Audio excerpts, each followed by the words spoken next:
राधे राधे, जय श्री कृष्णा, जय गणेश भगवान। देखिए, जब आपकी पूजा संपूर्ण हो जाए तो उसके बाद आप एक हाथ में अक्षत ले, पुष्प ले और गणेश चतुर्थी की कथा अवश्य कहें और सुने।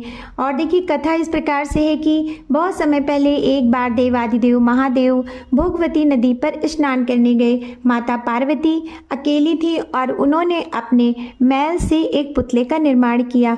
वो इतना सुंदर पुतला था कि माता ने अपनी शक्ति से उसको जीवित कर दिया और पुत्र भाव से उसको देखने लगी। उसके बाद मैया ने उसको आदेश दिया कि हे पुत्र, तुम द्वार पर रुको और किसी को भीतर मत आने देना, मैं स्नान करने जा रही हूँ। माता की आज्ञा मानकर पुत्र द्वार पर पहरा देने लगे। जब शिव शंकर भगवान नदी से स्नान करके वापस आए तो उन्होंने उस बालक को द्वार से हटने के लिए कहा, किंतु वो नहीं हटा और अपनी माँ की आज्ञा का पालन करने के लिए अडिग वहीं पर खड़ा रहा। सभी देवी देवता आ गए और उन्होंने उसको बहुत समझाया, किंतु बालक बिल्कुल भी नहीं हटा और ताओं के साथ युद्ध करने लगा। शिव शंकर भोले बाबा को क्रोध आया और उन्होंने क्रोधवश उस बालक का सर धड़ से अलग कर दिया। और जब माता पार्वती स्नान करके बाहर आई और उन्होंने देखा कि उनके पुत्र का सर धड़ से अलग हो गया है तो वो क्रोध से भर गई और अपने पुत्र की ममता में वियोग करने लगी और अपने पुत्र को भगवान शिव से जीवित करने के लिए कहने लगी।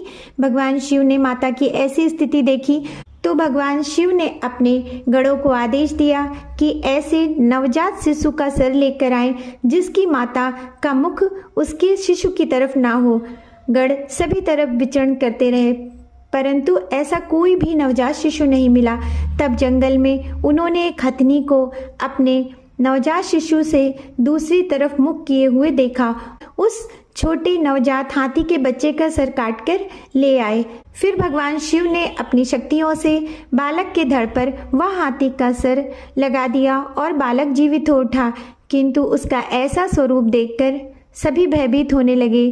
तो भगवान शिव ने आशीर्वाद दिया, सभी देवी देवताओं ने आशीर्वाद दिया और बालक का नाम गजानन गणेश पड़ा। माता पार्वती ने, अन्य देवियों ने पुत्र को प्रेम से, वात्सल्य से आशीर्वाद दिया और हाथी का सर होने के कारण बालक का नाम गणेश पड़ा। और तभी से गणेश चतुर्थी का ये पर्व मनाया जाता है।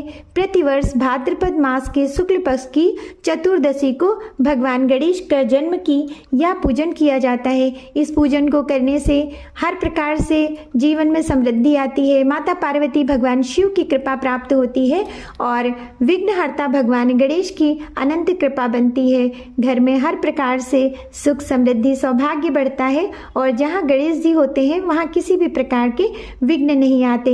इस तरह से ये छोटी सी कथा है। आपको कथा कैसी लगी कमेंट्स में जरूर बताइएगा। गणेश भगवान की कृपा आप सभी पर बनी रहे। जय श्री गणेश। और कथा जब संपूर्ण हो जाए तो ये भगवान गणेश के श्री चरणों में समर्पित कर देना चाहिए। गणपति बप्पा मोरिया, मंगल मूर्ति मोरिया, मोरिया रे बप्पा मोरिया रे।